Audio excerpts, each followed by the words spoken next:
They say a mother can never forget her suckling child. What happens if a mother actually forgets her suckling child? What is the fate of that child? Many years ago in the town of Abagana, there lived a vibrant and bubbly young girl named Kambili. She was a very loved yet spoilt child, the only surviving child of Mr. and Mrs. Chukuma, a very well-respected couple in Abagana. The couple waited for 15 long years to have Kambili after a series of stillbirths. So when this one finally survived and clocked 1, 3, and 5 years old, the couple were happy. Their hope came back alive that maybe this one was meant to stay alive, unlike the others before her. They swore to give her the best of everything, and that they did. Mama and Papa Kambili spoilt their only child with love, food and attention. Kambili never lacked for anything, at least not food. At 5 years old, Mama Kambili still carried Kambili on her back with wrapper everywhere, to school, to the market, and even to church. Some neighbors would laugh and stare, while others understood where she was coming from. On one occasion, their pastor's wife, Mrs. Ada, couldn't help her curiosity. She asked why Mama Kambili still carried her daughter around with wrapper when she was a grown child with teeth. Mama Kambili, are you not tired of carrying this girl around like this? You are spoiling her too much, oh. When will she ever learn to do things on her own? The pastor's wife asked. Ma, I don't mind carrying her around. I am not tired. I can't be tired of her. I rather carry a living child than bury a dead one, Mama Kambili replied. As the years passed and Kambili grew, she became a very lazy child who couldn't do anything by herself, except to eat like a hungry lioness and sleep for hours. At 12 years, Kambili could barely clean after herself. Mama Kambili had to still bathe her every morning and night. She even helped her brush her teeth most times, because Kambili was too lazy to clean her teeth properly. Every day, all she did was lazily wake up from her bed, lazily drag her body to the bathroom, and wear her school uniform her mother had already washed and ironed, and then bulldoze a large bowl of rice before heading to school. Her life was simple. She didn't have issues. She never threw tantrums, as long as there was food and a mat for her to lay on. As Kambili grew into a beautiful teenage girl, it was then it dawned on her parents that they had raised a very lazy child who couldn't do anything by herself. But it was already too late. You can't bend a dried fish without breaking it. Mama and Papa Kambili became worried for their daughter and her future. They tried to teach her basic skills around the house, but it was already too late. One Saturday morning, Mama Kambili went into Kambili's room, dressed in her native attire. Kambili, your father and I are going to church. Please pick the beans we're having for dinner before we return. Pick it very well, oh. There is food in the kitchen if you are hungry. Okay, Mama, bye-bye. Kambili replied without even raising her head from her pillow. Hours after her parents left, Kambili went to the kitchen and carried the pot of food her mother left for her. She went straight to their parlor and balanced the pot of food in between her legs and devoured the food. After eating, small breeze from outside just blew her ears, and she dozed off right on the floor where she ate, leaving the pot she ate from right at the center of their living room. With her hands and legs spread out like map of Africa, Kambili opened her mouth and snored without a care in the world. Hours later, Papa and Mama Kambili returned, and they were not alone. They came with their pastor, Pastor Chima. When they entered their living room, the sight they saw had them in shock. Kambili was fast asleep, with one leg to the east and the other leg to the west. The worst part was that there was a large dirty pot abandoned in their living room. That day, Mama and Papa Kambili were mortified with shame. They quickly used wrapper to cover her up, while her mother woke her up. Kambili, what are you doing here? Why is there a pot inside our parlor? Mama Kambili asked in embarrassment. Mama, you are back? Okay. After I finished eating, I said, let me just rest small before I pick the beans. And one sweet breeze just blew me, and before I knew, I slept off. Kambili, you will not kill me, this child. My friend, carry this pot away from here. Pastor Chima is here. That day, Papa Kambili just stood there, mouth wide open in shock. He didn't know what to say. His only child was rotten to the core, and him and his wife had only themselves to blame for it. From that day, their worry for Kambili increased to the extent they could barely sleep most nights. Every day, they would call their daughter and advise her to behave more like a woman. But Kambili couldn't care less. While other teenagers her age were sensitive about their bodies and dressed to impress their crushes, Kambili's case was different. She could even wear plantain leaves sewn together into a shirt, so long it covers her body. All she cared about was good food and a mat to sleep in a cool spot. Years later, Kambili grew into a young woman with long hair, smooth skin, and a figure that made heads turn. She was the epitome of beauty in her community, but no man dared come close to her not to talk of asking for her hand in marriage. Kambili's reputation was known far and wide, and all the eligible bachelors ran away. Even mothers advised their son to steer clear Kambili because she was trouble. Some would say, any man that will marry Kambili should be ready to employ several maids to help her do everything, including to help her clean her bum after she finishes using the toilet. The words and murmurs from the townspeople reached Mama and Papa Kambili's ears, and their anxiety increased. And they started compulsory dry fasting and prayer for their daughters. But can fasting and prayer solve this issue? One day, a group of medical doctors came to Abagana for medical outreach. When they got to the town, they didn't know anywhere. So Kambili's parents forced her to be their tour guide so she could leave her bed for once. Kambili lazily threw on any clothes she could lay her hands on and lazily dragged her legs outside to help the medical doctors with directions around the town. It was there one of the medical doctors, a handsome man named Prosper, set his gaze upon Kambili. She was grumpy, carefree and beautiful. He was intrigued. All through the 7 days the outreach lasted, Prosper couldn't take his eyes off Kambili. He sometimes approached her and tried to form a conversation, but Kambili was too lazy to even make friends. After the outreach ended, Prosper did not leave Abagana with his colleagues. He stayed back for a few days and made inquiries about the beautiful girl he saw. When he spoke to some of the neighbors, they told him about Kambili and her laziness and how no man wanted to marry her because she could barely do anything at home by herself. But Prosper was not the least discouraged. He didn't run. Instead, he was even more interested in her. If she's too lazy to do house chores, then I will get a maid for her, he said to himself. One afternoon, he located Kambili's house. When he got there, Mama and Papa Kambili welcomed him warmly. They had never had such a young visitor coming to look for their daughter before. The couple looked at each other and smiled. Maybe God had finally answered their prayer and brought a man to marry Kambili. They thought. That day, Prosper introduced themselves and told Kambili's parents of his intentions to marry their daughter. Kambili's parents were overjoyed to hear such news, but amidst their happiness was the issue of Kambili and her laziness. How will she cope in her husband's house? Will she even last up to a month with a bad character? They thought, my son, we are happy you have shown interest in our daughter, but there are some issues we need to inform you of. I'm sure you must have spoken to our neighbor, and they would have said one or two things about our daughter. The thing is, our daughter is very precious to us. If you must marry her, you must be ready to employ a maid along with her, because our Kambili is not good at doing housework, Papa Kambili said with a serious expression on his face. That's not a problem, sir. If she agrees to marry me, I promise to take care of her and cherish her forever, Prosper said. That evening, Papa and Mama Kambili called their daughter to the living room and told her about Prosper's intentions to marry her, and Kambili agreed to the proposal. Her parents advised her to change her lazy and dirty ways and be resourceful when she gets to her husband's house. For the next couple of weeks, Prosper visited Kambili in her father's house. Each time he visited, he would bring gifts for her, and they would sit under the tree in front of Kambili's father's house and talk for hours, and their bonds grew deeper. Prosper found out that Kambili was a very intelligent and smart girl, and Kambili admired Prosper for his kindness and patience. Meanwhile, Mama and Papa Kambili would hide in a corner of their house, observing the young couple, with their hearts filled with joy and gratitude that Kambili finally got a man to marry her. A few months later, Prosper and Kambili got married, and Prosper took his wife to the city. The first few months of marriage was nothing short of bliss for the young couple. But just as everybody had said, Kambili was lazy and dirty. Prosper didn't mind.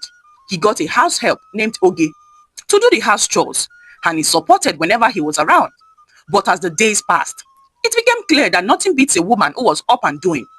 Oftentimes, Kambili would leave her dirty plates on the dining table after eating. Sometimes she would even doze off right on the table immediately after she ate.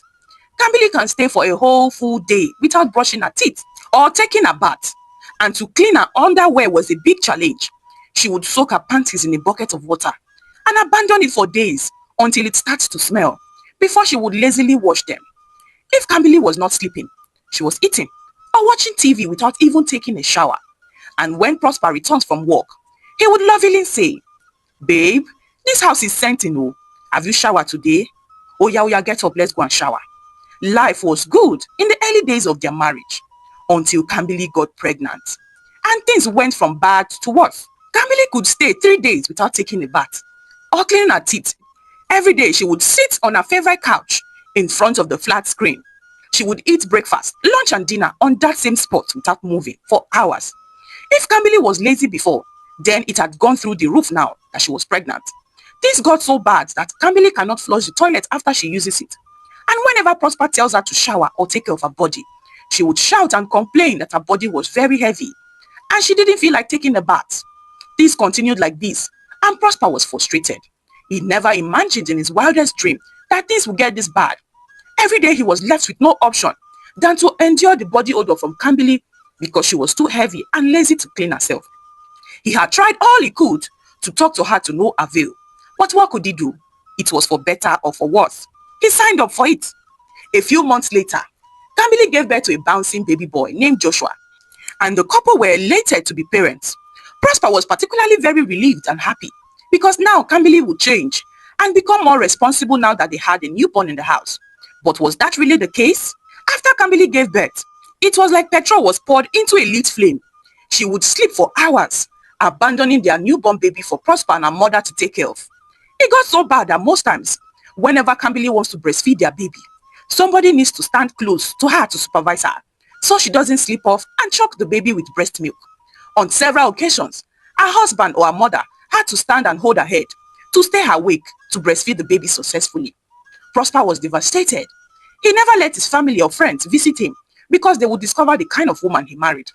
Every day he would try to talk to Kambili about her sleeping habits, but it always entered one ear and came right out from the other ear. Her mother, Mama Kambili, also tried to intervene, but it was futile. Laziness did not let her see road. One day, Mama Kambili, after spending 6 months in the city for Mugo, told Prosper and Kambili she had to go back home to take care of her husband. Prosper's heart jumped to his stomach. Who will monitor Kambili and the baby when he leaves for work? Fear gripped him, and just like Prosper had predicted, the real problem started shortly afterwards. Kambili would abandon Joshua and go to a quiet place in the house to sleep. And this kind of sleep was not a short nap. It was a deep sleep that lasted hours, leaving only the maid to struggle with the baby and do all the house chores by herself. One day, after Kambili disappeared again, Joshua wouldn't stop crying. The maid had tried everything possible to pacify him, but it didn't work. Then she picked up her phone and called Prosper at work. Oga, I can't find Madam O. I've been looking everywhere for her, and baby wouldn't stop crying. Abeg come o. Prosper's heart jumped out of his chest in panic.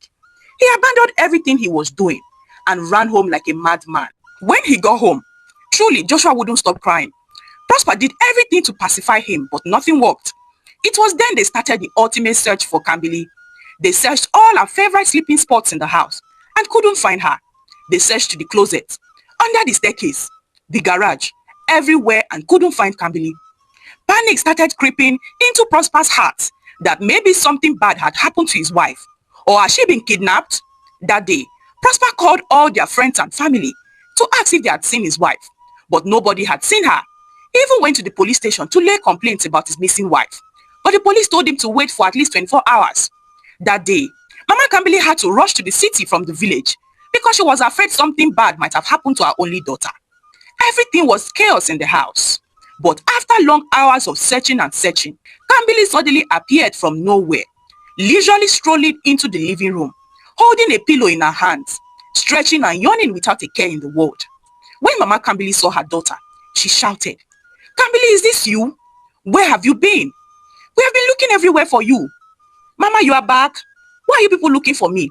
I was just resting in the kitchen storage room. Joshua did not let me sleep last night, so I said let me stretch my waist small inside there. The ground is very cool inside."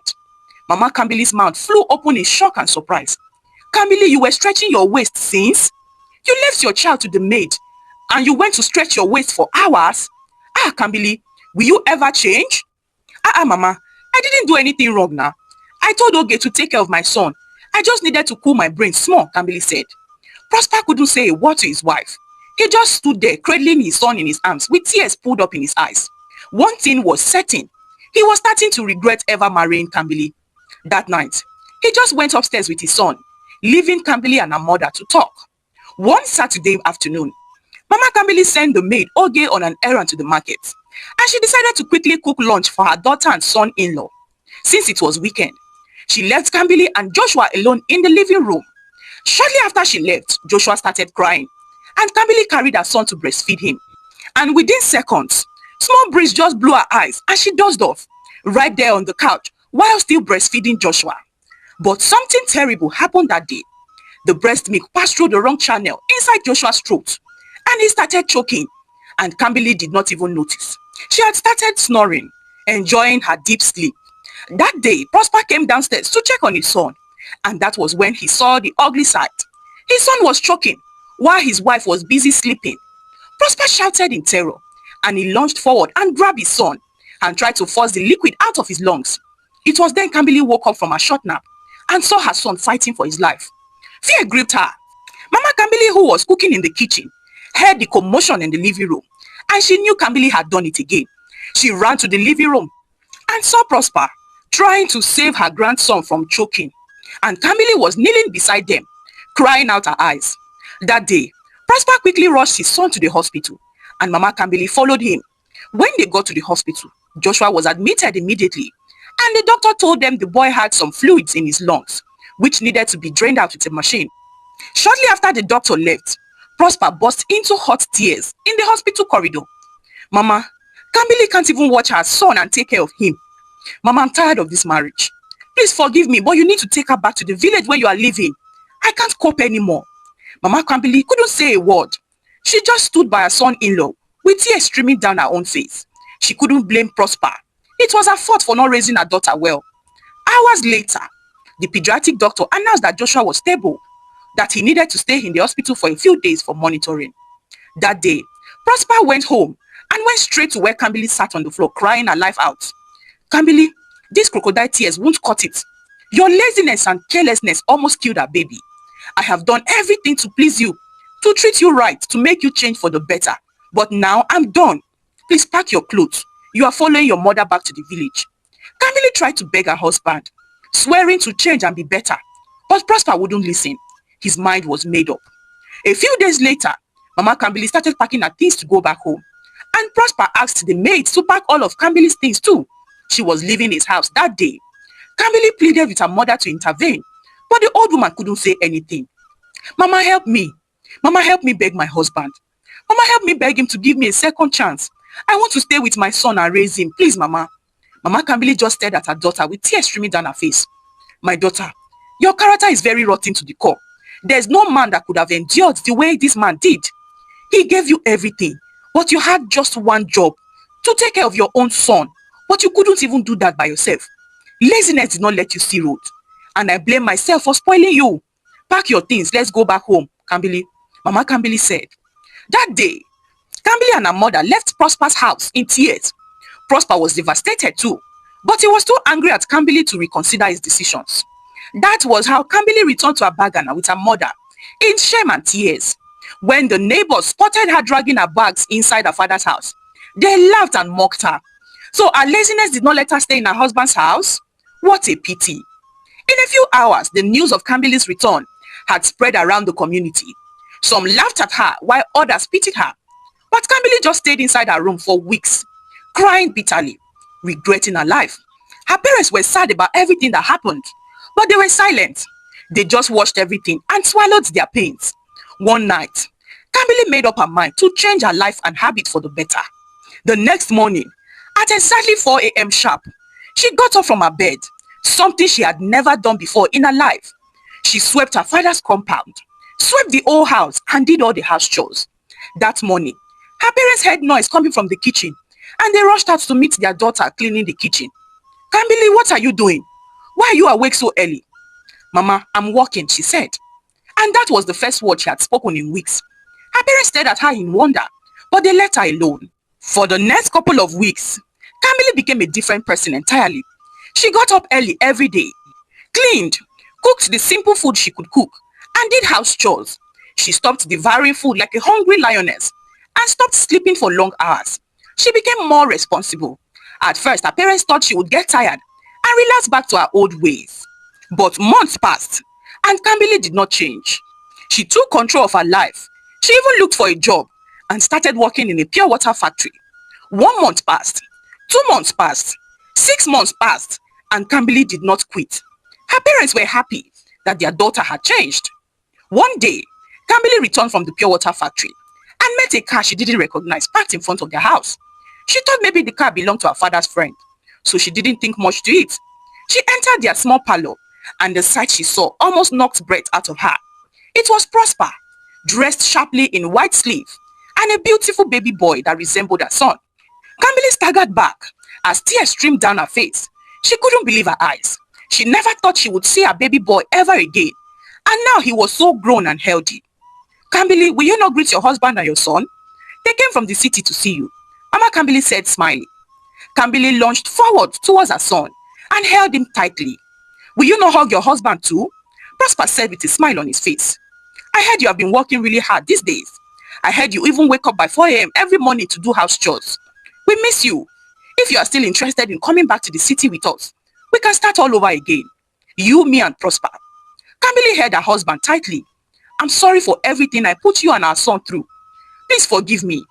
I have forgiven you. Your parents have been updating me on your improvements, and I'm proud of how you have worked hard to become a better person, Prosper said as he held his wife and son. That day, Prosper took his wife and family home, and Mama and Papa Camille were happy to see their daughter changed and reconciled with her husband and son. Thank you for watching. Hi lovelies, what do you think of the story? The moral of this story is that we should train up a child in the way he should go. When he is old, he or she will not depart from it. Let me know of your thoughts in the comment section below. Please give this video a thumbs up and subscribe to our channel if you haven't done so by now. Until I bring another juicy and interesting story your way again. Bye.